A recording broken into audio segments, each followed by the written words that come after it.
Okay, January 2026 was a very, very wild month. I mean, we had leader captures, we had Bitcoin crashing, we had files released. Anything that happened, that could have happened, it happened. Now, full disclosure, when all these things were breaking down and happening, I didn't just rush to make a video because I needed time to understand what was going on. So I researched, I watched other content creators and they had some brilliant opinions and views on it.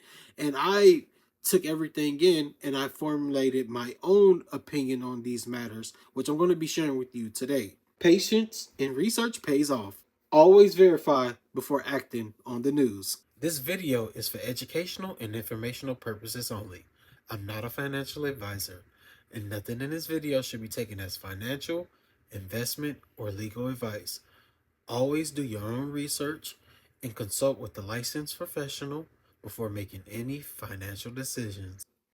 First off, the biggest shock.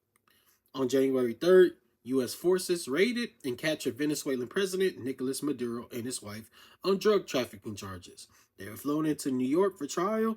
The Vice President, Delcy Rodriguez, stepped in as interim leader, and U.S. signaled heavy involvement in rebuilding Venezuela's oil infrastructure, potentially privatizing parts of it.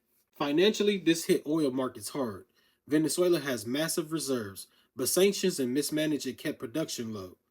The intervention lifted some sanctions on oil trade, leading to quick cash infusions like 300 million seized from oil tankers and talks of U.S. companies fixing the industry. Oil prices dipped short term on the supply fears but stabilized as markets digested the news. Now, from all the content creators that I've watched and, them speaking on this situation here, I came to my conclusion that we did what we did for multiple reasons with Venezuela. One, the drugs. Yeah, drugs. That's the reason why we brought them in. Number two, oil. Of course, they have the large oil reserves. Three, they have minerals there. They have gold too. Four, China and Russia were operating in the region, avoiding U.S. sanctions there. Five, the most least important, they had a big amount of Bitcoin reserves there too that they were also using for sanctions. Again, these are just my opinions on the matter. And if you feel free to disagree, go ahead, disagree in the comments. Let me know. Okay, let's talk about Davos and Trump tariffs. All right, so let's talk about what happened at Davos because Trump gave a speech saying that he needed control over Greenland for Arctic security and minerals, calling it a small ask. He threatened tariffs on European allies, starting at 10% and 25%. They didn't negotiate. Markets dipped on trade war fears. But he backed down. After meeting with NATO's chief, he announced a framework deal on Arctic issues and canceled the tariffs. And stocks rallied. No surprise. Bitcoin crashed. Crypto took a beating. Bitcoin started off strong but crashed hard in late January, dropping from 96K to 80K, around 75K, then further toward 60K. And even altcoins plunged down to, my gosh.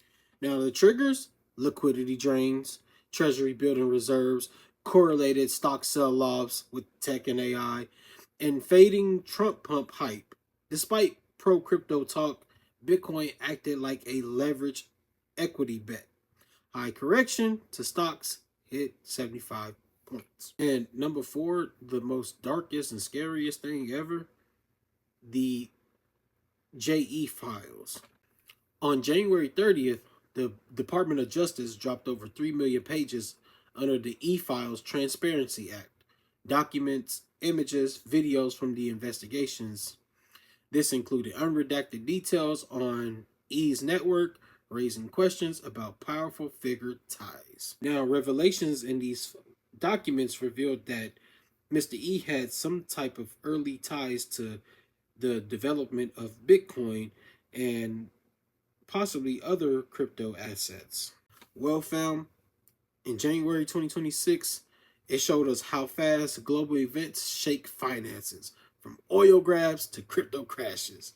The core takeaway is diversify, stay patient, like I did with Venezuelan research, ignore short-term noise, and focus on long-term fundamentals. Build emergency funds, manage debt, and invest wisely. If this helped, like, subscribe, drop your thoughts below. What shocked you the most? Hit that ring bell and stay smart with your money. And I'll see you next time.